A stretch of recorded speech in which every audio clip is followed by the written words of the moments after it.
Welcome back to Turnbull Custom Guns. Today we're going to be doing a little bluing. I have this Remington Model 6, which is basically the same as the 7600, a little fancier, that is all set to be reblued. And we're going to go over the processes of that. Let's get to it.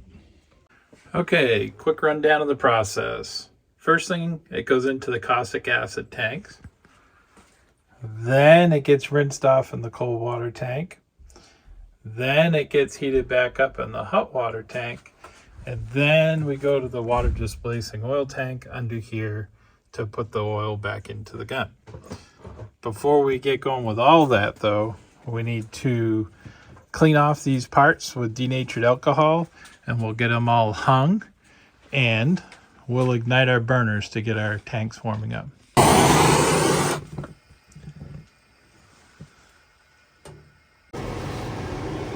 Alright, so now we're gonna put some gloves on, and I'm gonna get my denatured alcohol, and we're gonna wipe these parts down and hang them.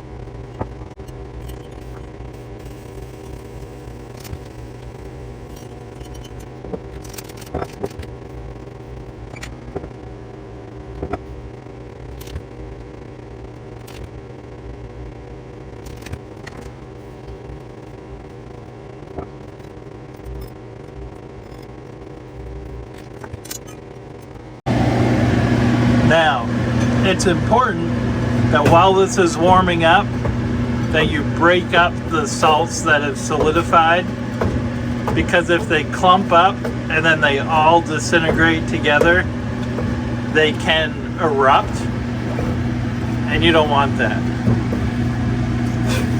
So I'm just going to go through, we're going to stir it up.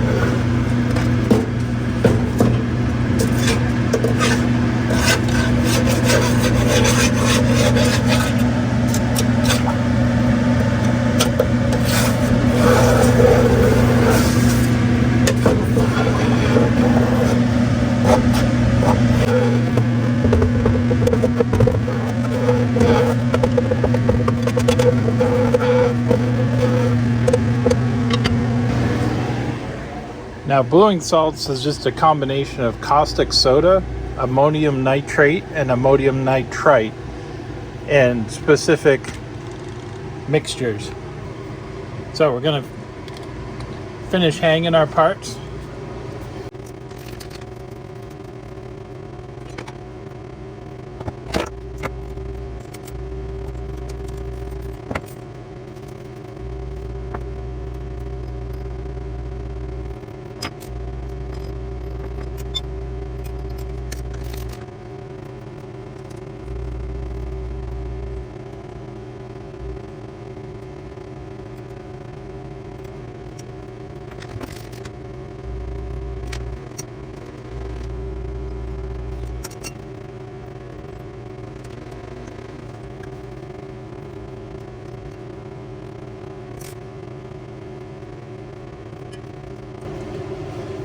So we've got about everything that can be hooked.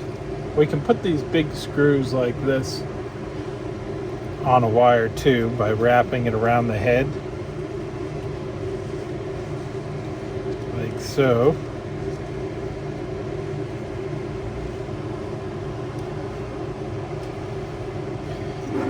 But for all these smaller stuff and these screws, we'll just put them in a wire basket. Some of these loose T holders that you can get from Amazon, as long as they're all stainless steel, will work well. I have a bigger one somewhere here.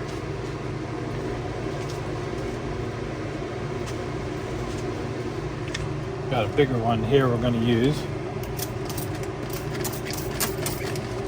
that's cleaned off good.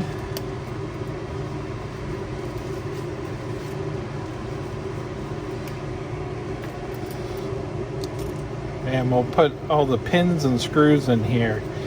And as we blue it, we're going to make sure that they get moved around, because when parts are touching each other, the bluing doesn't take place well.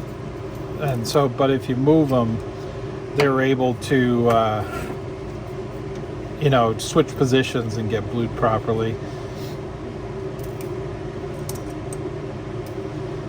One thing about these particular ones, if you accidentally open this up, it's a sad day.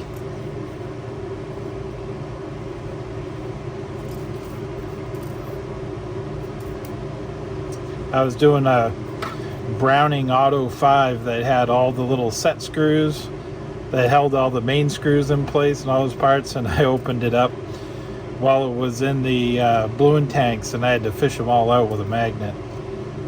That wasn't fun. Don't recommend it. I think we might put we'll throw these in there. As you can see, I like to blue all the screws. Any parts that are originally blued, I like to re-blue. Just it's a more professional and complete job.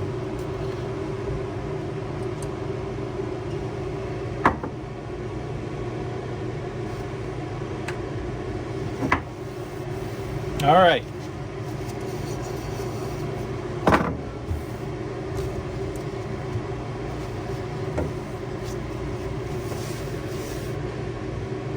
So this here is cut to the length of our tanks, the depth, so that I can tell if the parts will fit. As you can tell, this one's gonna be right about on the bottom, so I'm gonna pick that up and I'm gonna bend it so it won't sit quite so low.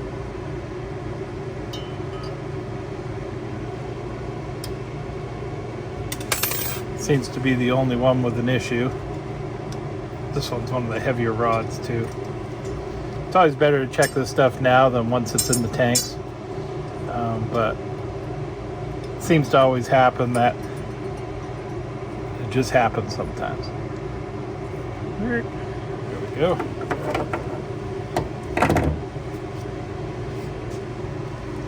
All right, so tanks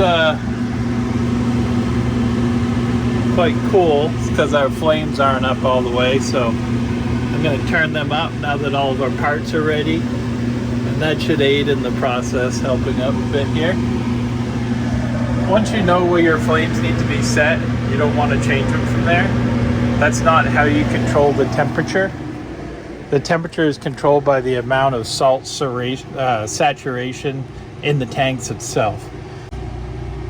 So what we want is for these tanks to start boiling around 285 degrees and to reach peak boiling at 290 degrees. What we don't want is for it to go up over 300 degrees, because then we start using up our salts and our parts can turn green and brown and all sorts of quick fun stuff. So the way we control that boiling temperature is by the saturation of the bluing salts that are in the tanks. So if it doesn't boil once we've hit 285, we know we have too many salts in it, because the more salts that are in the tank increases the boiling temperature. And if it starts boiling earlier, we'll want to add salts to it so that we can raise that boiling temperature. All right, I'm going to let these tanks warm up and we'll get back when we're ready to put the parts in the tanks. All right, as you can see, we're starting to boil, and we're only at 250, 270, 275. So what I'll probably do is put about 10 pounds of salts in there, and that should retard us until 285. So I'm going to go ahead and do that. Before I add the salt, so I'm going to take this time to be able to skim some of the impurities off the top.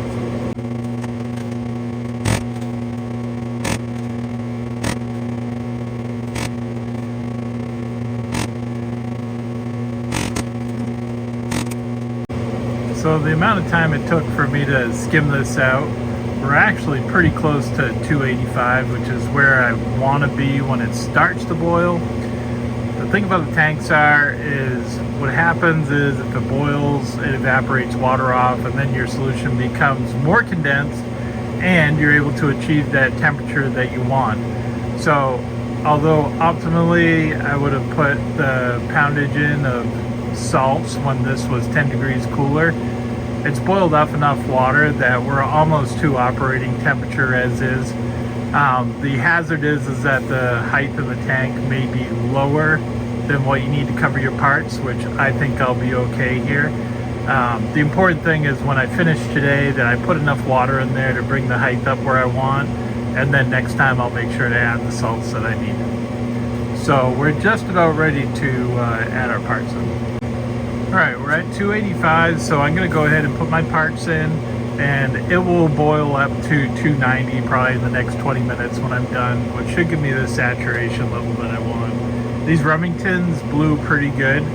If this was a Ruger or a Winchester, I would make sure that I put it at 290 and get up to 295, but this should blow pretty good at these temperatures.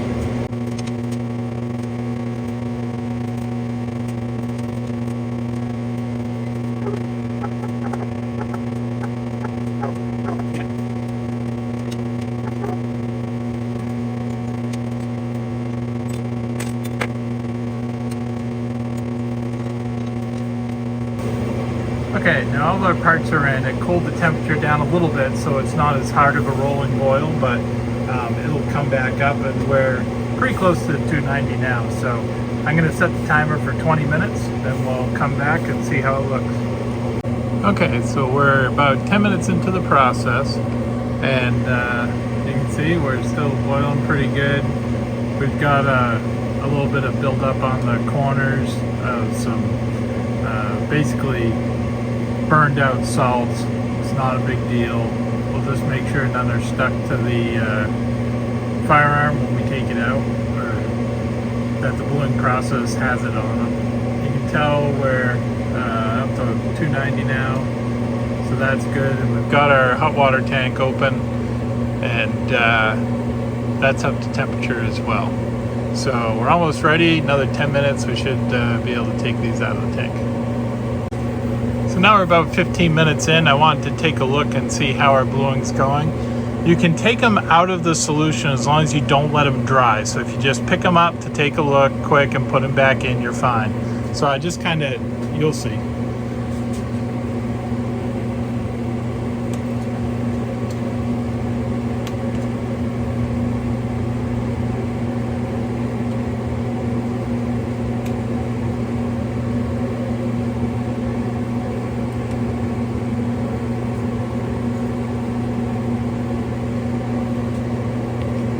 So it looks like they're darkening up good. Another 5 minutes should do it. Alright, so we're time to start taking these out. So I'm going to take a few out and see how they look, and if they look good, I'll keep going.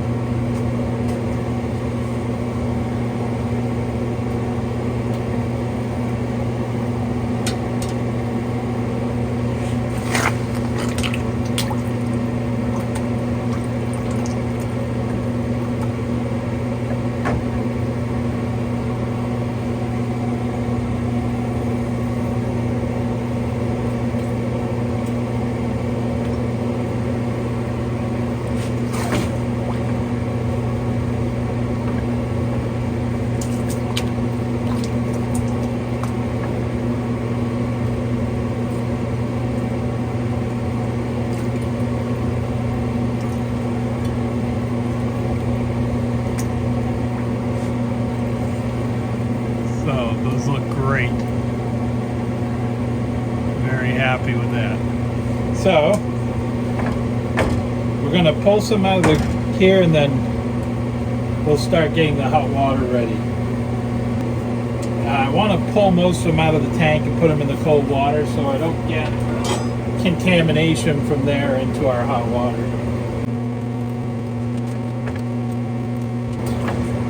We also want to make sure that it doesn't dry off with that caustic on the part.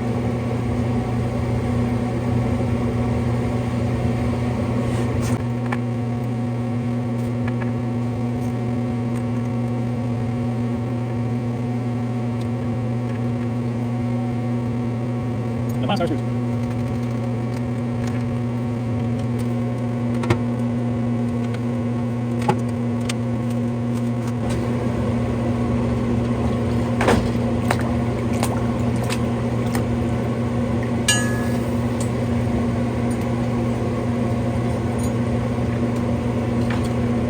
usually try to take care of my two most important parts, and that's the receiver and the barrel. They're the ones you want to take care of. All the littler parts are easier to re-blue, or sometimes they're not even seen if there's a little imperfection on it.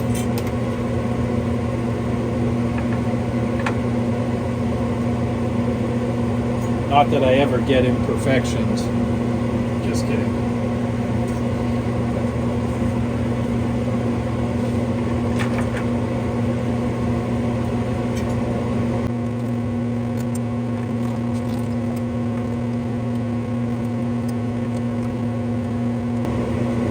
Alright, so we're just going to leave them in the hot water tank until they reach kind of like a flash point, so the water will evaporate off, and then we'll go into the oil, water displacing oil.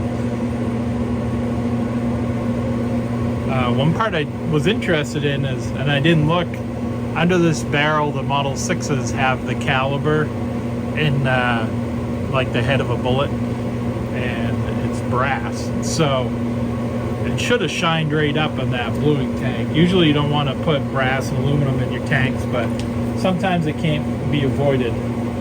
Aluminum will get eaten right up in your tank, so you want to be real careful with that.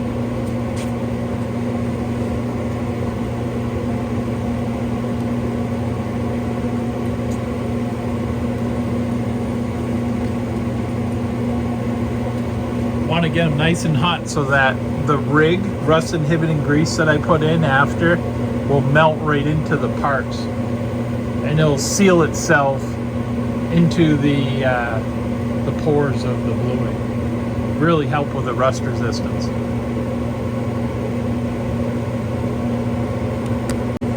Okay, so you've seen what that looks like. I'm gonna bring you over here closer to where what we do on the water displacing oil. We're going to start moving parts out now. I'm going to turn the fan off so you can hear me a little bit better.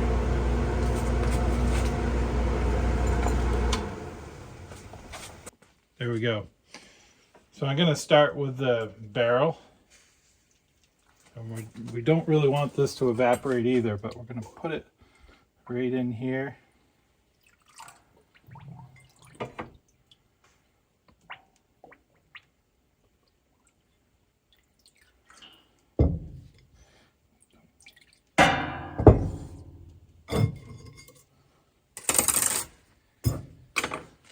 I have a lot of people ask if I plug the bore. I do not plug the bore. I don't.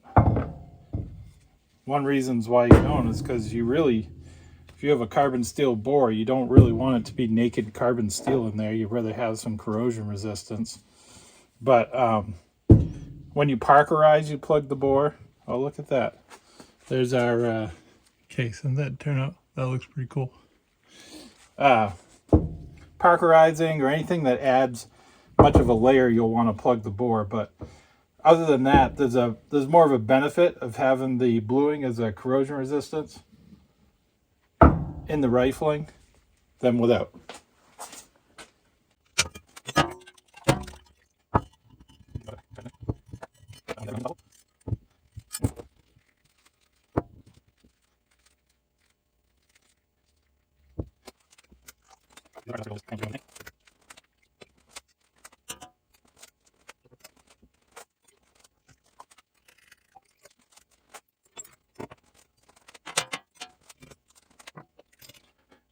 That helps.